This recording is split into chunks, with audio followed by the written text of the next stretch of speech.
हम सबके लिए परम सौभाग्य का उदय हुआ है, जो संपूर्ण ब्रज में ही नहीं, संपूर्ण विश्व में भागवत वक्ताओं के आदर्श, मेरे निजी भी अत्यंत प्रेरणा स्रोत और अत्यंत सरल सहज मूर्ति विग्रह हमारे भागवत भास्कर श्री कृष्णचंद्र जी शास्त्री जी हमारे बीच में ठाकुर जी पधारे हैं।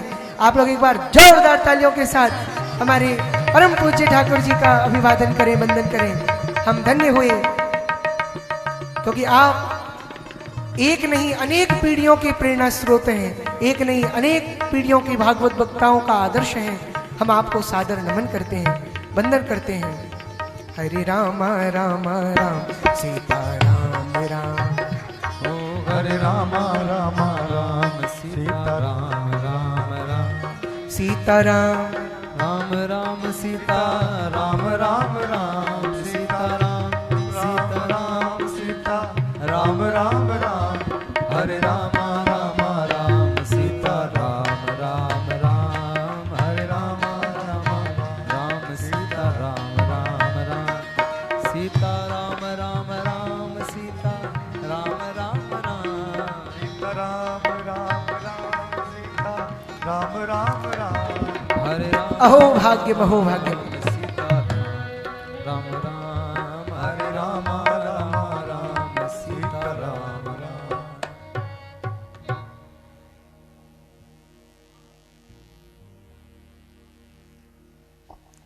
हम सबका परम सौभाग्य है जो नवरात्रि के अत्यंत उत्कर्षमय वातावरण में और ब्रजभूमि की अत्यंत आह्लादनीय वातावरण में हम सभी को नवरात्रि में 9 दिवस पर्यंत श्री राम कथा गंगा में डुबकी लगाने का जो सौभाग्य प्राप्त हुआ है।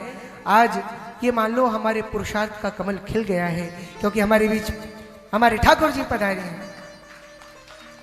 शब्द नहीं होते ऐसे महापुरुषों के आतिथ्य के लिए, इनकी उपस्थिति के हम सब के अंदर फैल रहे हर्ष के लिए हम धन्य हैं, धन्य है, धन्य है।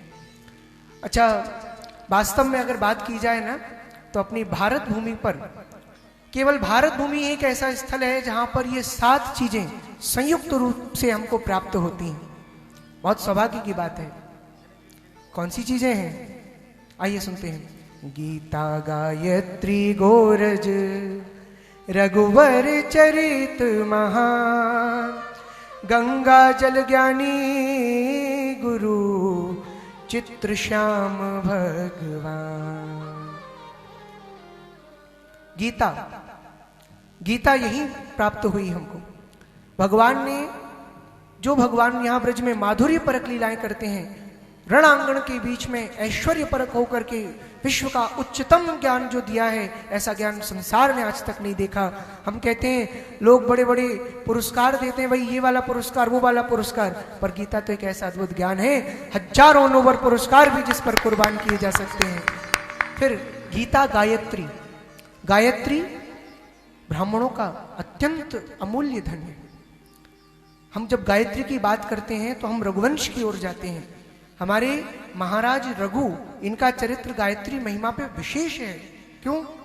क्योंकि एक तो सबसे पहले ये स्वयं गौ माता की ही कृपा से प्रकट हुए। महाराज दिलीप जो परम गोभक्त थे, उनके पुत्र थे। उसके बाद खुद ने भी अपने पिता के समान गो रक्षा करने का संकल्प धारण किया हुआ था कि गो माता जहां भी मेरे शरण में होगी मैं उनकी रक्षा करूंगा। एक बार की बात है, रावण को पता चल गया कि मुझे मारने वाला रघुवंश में आने वाला है, तो रावण ने क्या किया, उसने विचार किया अभी राजा रघु राज्य करते हैं, चलो युद्ध करते हैं, अभी मिटा देंगे, बाद में कौन आएगा राम नाम का मुझे मारने वाला, कोई नहीं होगा। तो पहुंच गया पहले ही रावण। उस वक्त रघु जी महाराज संध्या कर रहे थे और रावण ने देखा कि संध्या कर रहे थे, संध्या के बहुत बड़े उपासक, बहुत बड़े ज्ञाता थे रघु महाराज। तो उनको बारंबार उसने धैर्य धारण किया, उसने विचार किया अभी बीच में मैं कुछ नहीं कर सकता, हो जाने दो संध्या पूरी, फिर हम युद्ध करेंगे। अच्छा, रावण स्वयं भी संध्या का ज्ञाता तो था। अब रावण ने देखा संध्या करते करते श्री रघु महाराज ने अचानक से जो संध्या का जल होता है उसे दक्षिण दिशा की ओर यूं हाथ करके फेंक दिया। तो रावण तो ये देखते ही भौचक्का रह गया, कहा ये कैसे किया इन्होंने। फिर कुछ नहीं कहा उसने, चुपचाप बैठा रहा। फिर जब संध्या पूरी हो गई तो उसने पूछा हे रघु महाराज, कृपया मुझे पहले ये बतावें कि आपने ये संध्या का जल दक्षिण को क्यों फेंका? क्योंकि मुझे पता है, जहां तक मैंने सब शास्त्र पढ़े हैं, जो भी संध्या का जल ऐसे दक्षिण दिशा में नहीं फेंका जाता। तो रघु महाराज ने बताया कि देखिए रावण महाराज, जानते हो ये जो जल मैंने दक्षिण की ओर फेंका, ये कुछ इसलिए फेंका है क्योंकि यहां से 400 कोस की दूरी पर एक गौ माता पर एक सिंह आक्रमण कर रहा है और वो गौ माता रक्षा के लिए मुझे पुकार रही है और मैं अपने पिता की भांति गो रक्षा के लिए संकल्पवत हूं। इसलिए मैंने अपनी गायत्री का तेज में एक बाण छोड़ा है उस सिंह को मारने के लिए। अगर तुम्हें विश्वास नहीं होता तो 400 कोस दूर जाकर के परीक्षा करके आ जाओ। इस वक्त वो सिंह मर चुका होगा और वो गाय उस मरे हुए सिंह के सामने निश्चिंत होकर के हरी हरी घास चर रही होगी। कहा इस वास्तव में संभव है, चलो मैं देख कर आता हूं। रावण जा ही रहा था, इतने में रोका महाराज रघु ने। अरे रुको रुको रावण, इस वक्त तुम्हारी लंका में अग्नि लगी हुई है और तुम्हारी नगरी लंका में तो अग्नि लगी, पर तुम अवध में हो, तुम अभी मेरे मेहमान हो। मेरा कर्तव्य है मैं तुम्हारी नगर की रक्षा करूं। तो इसी वक्त मैंने एक गायत्री बाण उस नगर तुम्हारी लंका के लिए भी छोड़ दिया है। इस वक्त मेरा गायत्री बाण तुम्हारी उस लंका की अग्नि को बुझा रहा होगा। तुम चाहो जाकर परीक्षा करके देख लो, चले जाना। और जैसा उन्होंने कहा, रावण ने 400 कोस दूर जाकर देखा, वास्तव में सिंह मरा पड़ा था और गौ माता प्रसन्न मन से चर रही थी। लंका में पहुंचा, वास्तव में आग लगी थी, पर उस बाण ने उस आग को बुझा दिया था। तब रघुवंश के आगे रावण भी नतमस्तक हो गया। कहा गायत्री की शक्ति और रघुवंश की महिमा के आगे मैं भी नतमस्तक हूं। यह है गायत्री की शक्ति जो आज हम सबको पुनः जगानी होगी, पुनः जनमानस में जागृत करनी होगी। अच्छा, इसी से एक और मुझे दृष्टांत याद आता है। एक जयपुर नरेश है। श्री जयपुर नरेश 7:30 के समय में अपने कुछ ज्योतिषाचार्यों के पास, कुछ संत विज्ञों के पास गए और कहा महाराज थोड़ा इसका प्रकाप, जो इसका प्रकोप है, जो इसका प्रताप जरा कम करो थोड़ा। 7:30 बड़ी परेशानी का टाइम है। तो संत आचार्यों ने सबने मिलकर विचार किया कि हाँ, ज्योतिष आदि के अनुसार वही आपके लिए राजा ये उचित होगा कि आप अपने वजन से करके और एक स्वर्ण मूर्ति निर्मित कराइए और उसका किसी भी ब्राह्मण को दान कर दीजिए। तो 3.5 कुंटल की वो मूर्ति बनाई गई। उस मूर्ति को दान करने के लिए जब ब्राह्मण को बुलाया तो जिस पटे पर वो मूर्ति रखी गई थी, वो पटा, वहां पर रखी गई मूर्ति अपने आप ब्राह्मण के सामने खड़ी हो गई। कैसी? हाथ उठा दिया उसने, उंगली उठा दी। अब संकल्प के बाद इस तरह हिलती हुई मूर्ति को देखकर ब्राह्मण बिचक गया। कहा ये मूर्ति अभी ये हाल है तो घर पे क्या हाल होंगे। उसने मना कर दिया लेने से, कहा हम नहीं लेंगे महाराज। दूसरे ब्राह्मण को बुलाया, उसने भी मना कर दिया। तीसरे को बुलाया, उंगली उठी, घबरा गए और उन्होंने भी मना कर दिया।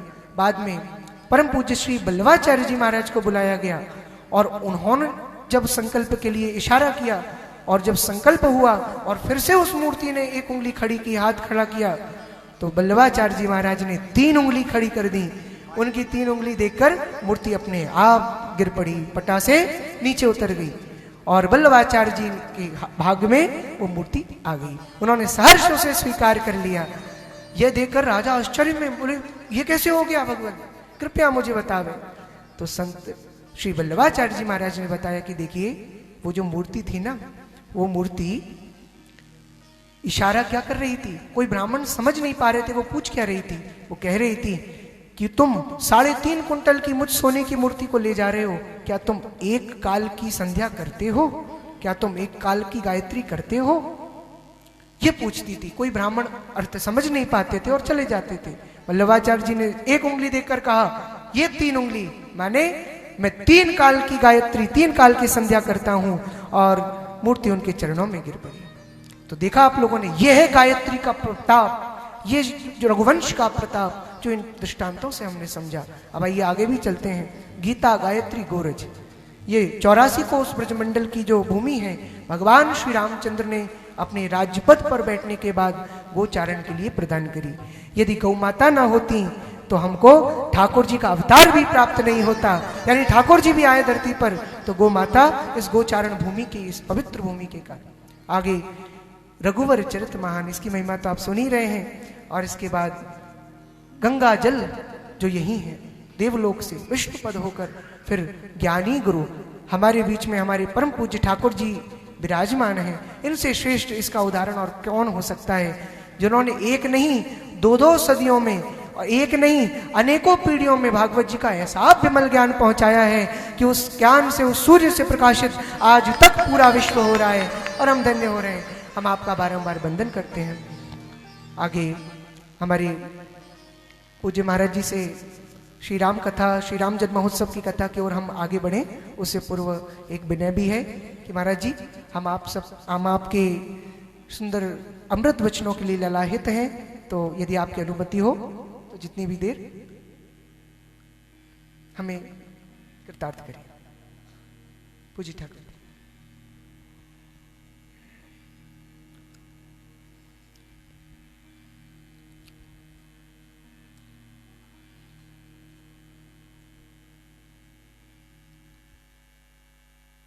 अस्ति स्वस्तरुणी कराग्र विगलत कल्प प्रसूनाप्लुतम वस्तु प्रस्तुत वेणुनादलहरी निर्वाण निर्व्याकुलम स्रस्त स्रस्त निबद्धनी बिबिलसत् गोपी सहस्रावृतम हस्तन्यस्तनतापवर्गमखिलो दारं किशोराकृति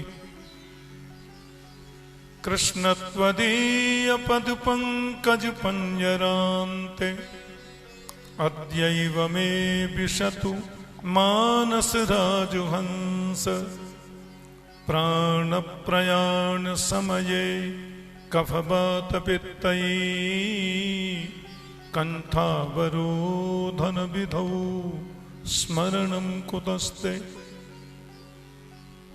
मूकं करोति वाचालं पङ्गुं लङ्घयते गिरिं यत्कृपातमहं वन्दे परमानन्दमाधवम् अज्ञानतिमिरान्धस्य ज्ञानाञ्जनशलाकया चक्षुरुन्मीलितं येन तस्मै श्रीगुरवे नमः।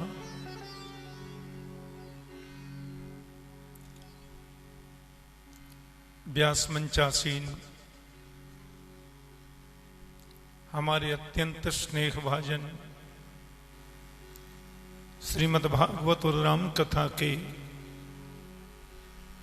अद्भुत प्रवक्ता संत जनों के अत्यंत लाडले श्री शाश्वत जी महाराज, वैसे तो व्यासाय विष्णु रूपाय व्यास रूपाय विष्णवे, व्यास मंच पर आसीन होकर के व्यास स्वयं भगवत स्वरूप होते हैं, ये शास्त्रीय पद्धति है। और आप राम कथा का वाचन कर रहे हैं।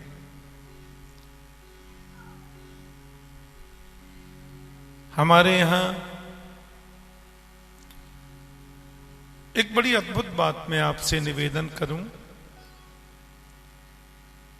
6 आस्तिक दर्शन होते हैं और 6 नास्तिक दर्शन भी होते हैं। और 6 नास्तिक दर्शनों में तो फिर पारिभाषिक, सौत्रांतिक आदि, फिर 4 वाक सबसे बड़ा नास्तिक होता है। ऐसे ही 6 आस्तिक दर्शन है हमारे यहां। और 6 आस्तिक दर्शनों में भगवान कपिल का सांख्य दर्शन है, आदि आदि महापुरुषों के। पर 6 आस्तिक दर्शनों में सबसे ज्यादा प्रामाणिक आस्तिक दर्शन है महर्षि वेदव्यास का वेदांत दर्शन। और वेदांत दर्शन के ऊपर फिर 6 दर्शन और हैं। भगवान शंकराचार्य का अद्वैत दर्शन, जगतगुरु रामानुजाचार्य जी का विशिष्टाद्वैत दर्शन, माध्वाचार्य जी का द्वैत दर्शन, श्री वल्लभाचार्य महाप्रभु का शुद्धाद्वैत दर्शन, श्री निम्बार्काचार्य जी का द्वैताद्वैत दर्शन और बाद में चैतन्य महाप्रभु का अचिंत भेदा भेदवाद दर्शन। ये 6 दर्शन तो वेदव्यास प्रभु के वेदांत दर्शन पर ये 6 दर्शन। और आनंद की बात यह है कि श्रीमद् रामचरितमानस रामायण जी में और भागवत जी में इन समस्त दर्शनों का समावेश है। नाना पुराण निगमागम सम्मतम यत् रामायणे निगदितम क्वचिदन्यतोपि स्वांत सुखाय तुलसी रघुनाथ गाथा भाषा निबद्धमति मंजुल मातनोति। समस्त शास्त्रों का सार श्रीमद् रामायण जी है। ऐसा कोई दर्शन नहीं है, ऐसी कोई मीमांसा नहीं है, ऐसा कोई शास्त्र नहीं है और ऐसा कोई उपनिषद नहीं है जिसका समावेश रामायण जी में गोस्वामी जी ने नहीं किया हो। ये अद्भुत ग्रंथ है। और इससे भी ज्यादा आनंद की बात मैं आपसे निवेदन करूं, श्रीमद् भागवत जी के जितने भी उपदेशात्मक श्लोक हैं, मंत्र हैं, उन 80% भागवत के श्लोकों का रामायण जी में सीधा ट्रांसलेशन है।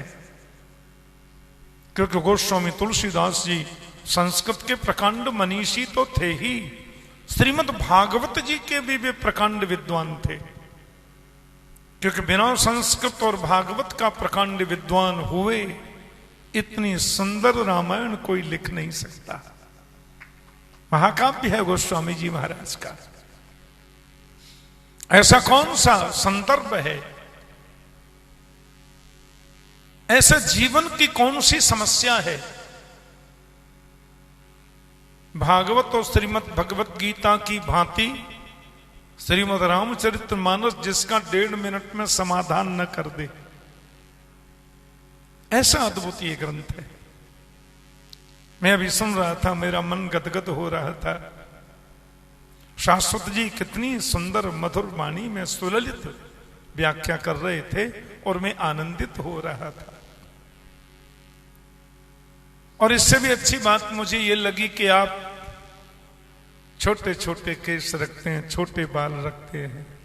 आजकल बाल व्यासों की बड़ी धूम मची है। बाल व्यास का मतलब होता है जिनके लंबे लंबे बाल, जो बालों वाले व्यास वो बाल व्यास, और 3-3 फीट के बाल महाराज बाल, और इतना सुंदर श्रृंगार करके बैठते हैं, पता ही नहीं चलता बहन जी बोल रही हैं कि भैया जी बोल रहे हैं, पता ही नहीं चलता। हाँ, भैया जी बोल रहे हैं कि बहन जी बोल रही हैं। और व्यास गद्दी पर बैठने के बाद में तो पहले मैंने सुना है, मेरा तो बहुत परिचय नहीं है बाल व्यासों से। व्यास गद्दी पर बैठने से पहले बड़ा एकदम मेकअप होता है पूरा। और कथा में देखो तो ढाक के 3 पत्ता, सब हर आधा घंटे में कुछ मांगना, तुम ये 3 गज तुम दे दो, 5 गज तुम दे दो, ये तुम दे दो। इसी में बेचारे 4 घंटे निकाल देते हैं। लेकिन शाश्वत जी जैसे वक्ता, और मैंने जो सुना आपके बारे में, 5 वर्ष की उम्र से कथा कर रहे हैं। मेरा मन गदगद हो गया। शाश्वत तो परमात्मा भगवान जो है वो निर्गुण है, निर्विकार है, निर्विशेष है, निरीह है और शाश्वत है। परमात्मा का नाम शाश्वत है जो अविनाशी है। वेद में शाश्वत की व्याख्या है, हिरण्यगर्भ समवर्तताग्रे भूतस्य जातः पतिरेक आसीत सदाधार पृथ्वीं यामुपेयाम कस्मै देवाय हविखा विदेमा। जो पहले था, जब कुछ नहीं था, पति एक आशीत, और जब सारी सृष्टि बन गई तो नाम चेंज हो गए, ड्रेस चेंज हो गई, चेहरा बदल गया, सब में वही है। भगवान गीता में कहते हैं कि यो माम पश्यति सर्वत्र सर्वं च मयि पश्यति तस्याहं न प्रणश्यामि सच में न प्रणश्यति। जो सब जगह मुझे देखता है और सब में मुझे देखता है, तो भगवान सब जगह है और सब में है, क्योंकि वो शाश्वत है। शाश्वत माने अविनाशी। ऐसे शाश्वत की कथा, अविनाशी की कथा हम हमारे परम लाडले शाश्वत जी के मुखारविंद से सुन रहे हैं। इससे सुंदर बात और क्या हो सकती है। और सीधा हम वृंदावन में है। वृंदावन में तो शाश्वत माने कन्हैया, शाश्वत माने राम जी, और वो शाश्वत इसकी व्याख्या भगवान सुखदेव जी कर रहे हैं। न चांतर न बहिर्यस्य न पूर्वम नापि चापरम पूर्वा परम बहिश्चांतर जगतो यो जगच्चय तम्मत्मात्मजम अव्यक्तम मर्त्यलिंग मधोक्षजम गोपिको लूखले नामना बबंध प्राकृतम यथा। जिसके आदि का पता नहीं, न चांतर न बहिर्यस्य न पूर्वम नापि चापरम, जिसके आदि का पता नहीं, जिसके अंत का पता नहीं, जिसके पहले कोई नहीं था, जिसके बाद में भी कोई नहीं रहता है, और जो शाश्वत है, वो अविनाशी है, वो परमात्मा। आहा तम्मत्वात्मजम अव्यक्तम मर्त्यलिंग मधोक्षजम। उस अव्यक्त को, उस अविनाशी को, उस शाश्वत को, उस परब्रह्म को गोपिको लूखले दामना, माता यशोदा तम आत्मजम मत्वा, अपना आत्मज मानती हैं, अपना बेटा मानती हैं, और उलूखल में ऐसे बांध दिया जैसे कोई प्राकृत बच्चे को बांध दे। तो वो शाश्वत अविनाशी इन ब्रज की गलियों में लोट लगाता है, ब्रज भूमि में लोटता है, अपने ब्रह्मत्व पद को छुपा के रखता है। एवं विदित तत्वायाम गोपिकायाम सईश्वर वैष्णवीं व्यतनोन्मायाम पुत्र स्नेहमयीं विभुम। भगवान ने जब देखा कि मैया डर गई मेरे मुंह में त्रिलोकी को, पूरे ब्रह्मांड को देख करके, तो प्रभु ने वैष्णवी माया को आदेश किया कि जो कुछ मेरे मुंह में देखा है मैया ने, उसको दूर करो, पर्दा लगा। वो छुप के रहता है। एक बात बताऊं, सर्वोच्च शक्ति का नाम है नारायण, और पराम्बा जगदम्बा भगवती वे हैं लक्ष्मी। तो भगवान नारायण के रूप में जब विराजमान थे तो बोले देखो हम ठीक है, हम भगवान है, सब कुछ है, अच्छा है, लेकिन मैं लोगों को कैसे मिलूं, मैं सरल कैसे बनूं, लोग सहजता से मुझे मिलें, अपने गले लगाएं, अपने हाथों से मुझे खिलाएं। नारायण से तो बड़ा मुश्किल काम है महाराज। हाँ नारायण तो नारायण है। तो वही नारायण पर ब्रह्म राम के रूप में पधारे। रमन्ते योगिनोस्मिन्निति राम, योगियों के हृदय में जो रमण करे उसको राम कहते हैं। रम क्रीडायाम धातु से राम शब्द व्युत्पन्न होता है। तो राम जी नारायण की अपेक्षा बहुत सरल हैं, बहुत सहज हैं, और इतने में भी उनका काम नहीं चला तो फिर वन में चले गए। 14 वर्ष राम वनवासी, और वन में जाकर के महाराज सबसे मिले। और चित्रकूट में तो लोगों ने, कोल भीलों ने बोल दिया अस हमार प्रभु बड़ सेवक आई, और लेखन बासन बसन चुराई। उनको गले लगाया, कोल भीलों को गले लगाया। पर्वतों पर जो रहते हैं, वृक्षों पर जो रहते हैं, ऐसे बानरों को गले लगाया, अपनी सेना में सम्मिलित किया। इतने सरल बन गए प्रभु। लेकिन जब अयोध्या में आ गए तो फिर राजा बन गए। तो राम जी बोले देखो ये राजा हैं, हम तो लोग फिर उतनी सहजता में तो अब नहीं मिल पा रहे। तो वही परात्पर ब्रह्म शाश्वत अविनाशी प्रभु राम ही नारायण ही कृष्ण के रूप में पधारे। और यहां तो सरलता की पराकाष्ठा। महाराज क्या बताएं, ये ब्रजवासी लोग कई तो 4 महीना पता नहीं स्नान भी जाड़े के दिन में करें कि नहीं, भगवान जाने। ऐसे ब्रजवासी उनका कान पकड़ के घोड़ा बना के ऊपर बैठ जाते हैं। आहा, बोलंत हेला वचनंत गारी, शेष महेश गणेश दिनेश सुरेश जाहि निरंतर ध्यामे, ताहि अखंड अनंत अनाद अछेद्य अभेद्य सुवेदुवता में। नारद से सुख व्यास रटे, पचिहारे तऊ पुनि पारिन पामे। रसखान कह रहे ताहि अहीर की छोहरिया, छचिहा बरे छाछ पे नाच नचा में। इतना सरल बन गया, इतना सहज हो गया।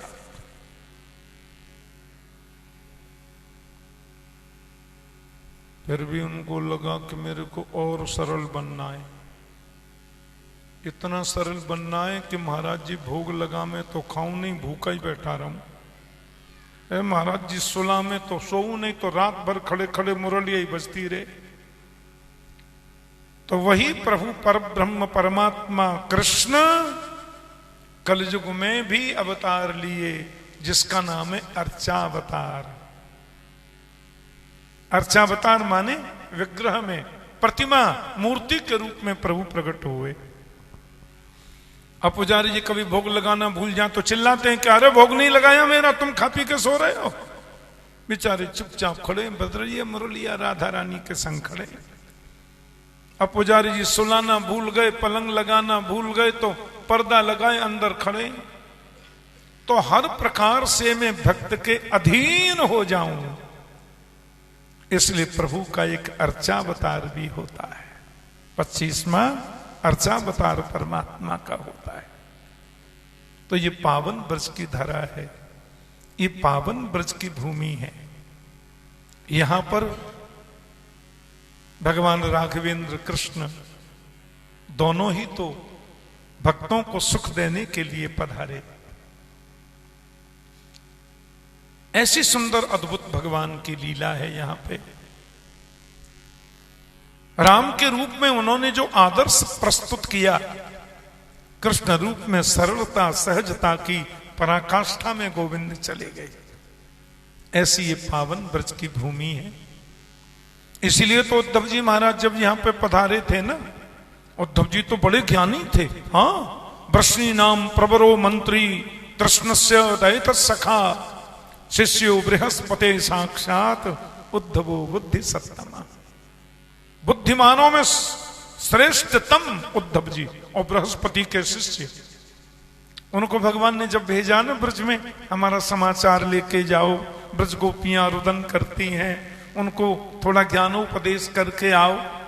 और ये ज्ञानी जी आए महाराज, ऐसी हालत हो गई।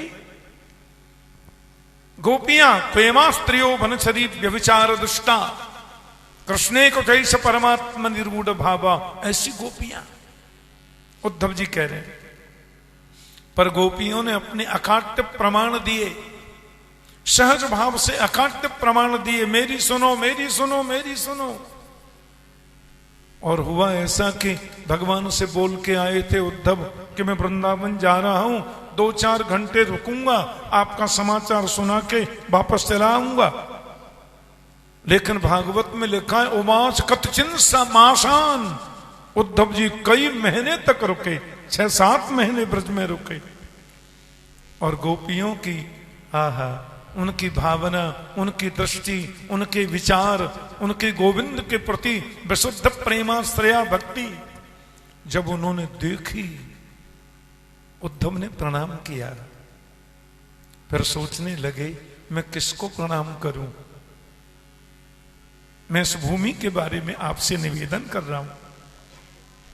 यदि मैं गोपियों को प्रणाम करूं तो इतनी कक्षा तो मेरी है ही नहीं। मैं ब्रज की इन गोपियों को प्रणाम करने के योग्य हूं ही नहीं। तो उद्धव ने सोचा फिर क्या करूं, इनके चरणों को प्रणाम कर लूं। ना ना ना ना, मेरी सामर्थ्य नहीं है मैं गोपियों के चरणों की वंदना कर सकूं, इतनी तो मेरी कक्षा ही नहीं है। तो उद्धव ने फिर गोपियों के चरणों की धूली को प्रणाम किया, ऐसा लिखा है। धूली को प्रणाम कर दिया कि वंदे नंद ब्रजस्त्रीणाम पादरेणुमविक्ष्णस यासाम हरि कथोद्गीतम पुनाति भुवनत्रयम। मैं गोपियों के चरणों की धूली को प्रणाम करता हूं। आहा, यासाम हरि कथोद्गीतम, जिनके मुख से निकलने वाला हरि कथा उद्गीत पुनाति भुवनत्रयम, त्रिलोकी को प्रणाम करता है, त्रिलोकी को पावन करता है, पवित्र बनाता है।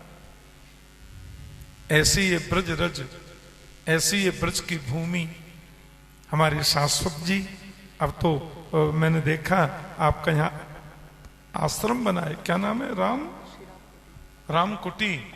अब रामकुटी आश्रम बना है और फिर इनको हम ब्रजवासी बनाएंगे, एकदम यहीं वास करें और यहीं से पूरे विश्व में जहां प्रवचन कथा में जाना है जाओ। स्वर्ग अपवर्ग प्रथा लेकर करेंगे कहा, जानते नहीं हो हम वृंदावन वासी है। ऐसी महाराज ये ब्रज की भूमि का पावन स्वरूप है। उस भूमि में मर्यादा पुरुषोत्तम राघवेंद्र प्रभु की पावन, राघव की पवित्र कथा आप यहां श्रवण कर रहे हैं। अब ये कथा कहीं बाहर सुन लो तो कथा का फल तो मिलेगा, एक ही का मिलेगा, और यहां सुनोगे वृंदावन में एक कथा का करोड़ गुना फल तो कन्फर्म है। 1 करोड़ राम कथा हो गई, आपने तो 1 करोड़ राम कथा सुन ली। भगवान की कथा जीवन को धन्य बनाती है, जीवन को श्रेष्ठ बनाती है। मानव जीवन की सफलता भी तो इसी में है। मैं अंत में एक बात कह दूं, कन्नदेह माद्यम सुलभम सुदुर्लभम प्लवम सुकल्पम गुरु कर्णधारम मयानुकूलेन नमस्वतेरितम पुमान भवाब्धिम न तरेत स आत्मा। हम लोग बात बात में कहते हैं ना, इसने आत्महत्या कर ली है, अरे पंखे से लटक के मर गया, आत्महत्या हो गई, अरे जहर खा के मर गया, आत्महत्या। नहीं नहीं, ये आत्महत्या है ही नहीं। आत्मा की हत्या कोई कर सकता है क्या? भागवत में तो कहते हैं नात्मा जजान नमरिष्यत नेधते सौ नक्षीयते सबन्वित व्यभिचारे नाम ही। ये तो शरीर की हत्या है, आत्मा की हत्या नहीं है। बोले आत्मा की हत्या जब होती नहीं है तो आत्महत्या शब्द बना ही क्यों? हिंदी साहित्य में तो आत्महत्या बड़ा प्रचलित शब्द है। कहते नहीं, आत्महत्या भी होती है। न देह माध्यम सुलभम सुदुर्लभम प्लवम सुकल्पम गुरु कर्णधारम मयानुकूलेन नमस्वतेरितम पुमान भवाब्धिम न तरेत स आत्मा। आहा, ये शरीर एक नौका है और संसार भवसागर है। अब इस नौका में, क्योंकि रामायण जी में कहते हैं भगवान राम का वचन है, शरीर क्या है? एक जगह तो राम जी कह रहे हैं चितिजल पावक गगन समीरा पंच रचित्यति अधम शरीरा। ये राम जी का वचन है। पृथ्वी जल तेज वायु आकाश 5 तत्वों से बना हुआ शरीर अधम है। और वही राम जी उत्तरकांड में कह रहे हैं शरीर क्या है? बोले साधन धाम मोक्ष कर द्वारा पायन जही परलोक संवारा। ये भी राम जी कह रहे हैं। अब आज हम पशु होते तो ऐसे ऊपर बैठ के माइक लेके आपको कथा सुना पाते क्या? बताओ। हम गधा होते तो ऐसे बैठ करके कथा सुना पाते? कितनी कृपा करी प्रभु ने, मनुष्य बनाया। तो साधन का धाम ये शरीर हुआ कि नहीं? पशु के रूप में हम होते, व्यास मंच के सामने आनंद में बैठकर कथा सुनने ये अवसर मिलता क्या? तो साधन धाम मोक्ष कर द्वारा, मुक्ति का द्वार है ये। और इसको पाकर के परलोक जिसने नहीं संवारा, सो परत्र दुख पावहि, सिर धुन धुन पछताए, काल ही कर्म ही ईश्वर ही मिथ्या दोष लगा। तो ये शरीर हमको नौका मिला है और इसमें बैठ करके हम भवसागर को पार हो रहे हैं। हाँ, नौका बहुत मजबूत है, ये बड़ी मजबूत नौका है। बोले साहब नौका तो मजबूत है, पर भवसागर भी कोई छोटी मोटी नदी तो है नहीं। नौका में बैठ के तुम जा रहे हो, चलाने वाला केवट भी मजबूत चाहिए। बोले प्लवम सुकल्पम गुरु कर्ण धारम, इसको पार लगाने के लिए इसका जो पायलट है, इसको चलाने वाला है, वो सदगुरु है। अच्छा, चलाने वाला पायलट भी अच्छा, नाव चलाने वाला, और नाव भी बड़ी एकदम मजबूत बनी हुई है। पर नाव ऐसे जा रही है और सामने से आंधी आ जाए तो नाव को पलटते देरी नहीं लगेगी, कितना ही बड़ा कोई नाविक क्यों न हो, बढ़िया चलाने वाला। तो भगवान कहते हैं मयानुकूलेन नवस्वतेरितम, नाव मजबूत है, चलाने वाला केवट सदगुरु है, और मैं अनुकूल वायु बनकर पीछे से धक्का दे रहा हूं। मयानुकूलेन नवस्वतेरितम, इतनी सुविधाएं होने के बाद भी जो भवसागर से पार नहीं हो गए, स आत्मा, ये आत्महत्या है। इसी को आत्महत्या कहते हैं। इसी का ट्रांसलेशन गोस्वामी जी कर रहे हैं। जो न तरहि भवसागर नर समाज अस पाए, सोकृत निंदक मंदमती आत्माहन गति जाए। ये आत्महत्या है। भगवान ने सुंदर शरीर दिया, सुनने को कान दिए। वेद में लिखा है भद्रम कर्णे भी श्रृणुयाम देवा, कर्णे भी भद्रम श्रृणुयाम, कानों से मंगल कथाएं सुनो, यही जीवन की सफलता है। और वो कथा वृंदावन धाम में सुनने को मिले, इससे बड़ा कोई सुंदर सफल हो ही नहीं सकता। यद्यपि शाश्वत जी तो हमारे पुत्रवत हैं, अवस्था में देखो तो बहुत बाल गोपाल है हमारे। जैसे हमारा पुत्र चिरंजीव इंद्रेश, वैसे ही शाश्वत जी मेरे लिए। हाँ, लेकिन व्यास मंच पर है तो व्यासाय विष्णु रूपाय, फिर तो प्रणाम किया जाता है।